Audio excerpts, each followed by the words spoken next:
एवढा हिरो राहिला तू सुकेल पापडवाडी काय बसलाय रे दादा. अरे काल आलो होतो एकदम मस्त होता बरं का.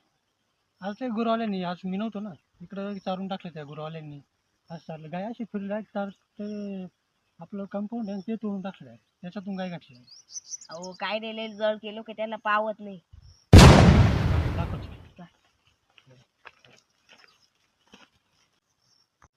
सांग आता काय करायचं. अहो तुम्ही ना एक दिवस या इकडे लपून बसा आणि एक वाला बांबू तोडून ठेवा. जो गोरावाला नाही ना तो गोरावाला बांबून त्याचा डुंगर लाल का. मग दाद्या कशी माझी आयडिया. आयडिया बरोबरच आहे पण लातू की बातूच नाही मानते ना. भुंगळे करून जोडतो ना वाल्या बांबूनी कपास त्याला आठवण आली पाहिजे डुंगणाला लाल करून